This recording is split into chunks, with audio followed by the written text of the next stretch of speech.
¿Quiénes en esta ocasión van a demostrarnos?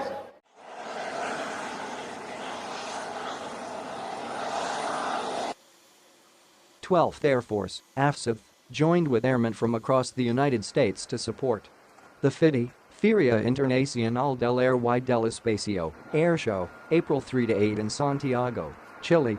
Over 240 airmen and 9 U.S. Air Force aircraft arrived in Chile for FIDI, the largest air show of its kind in South America.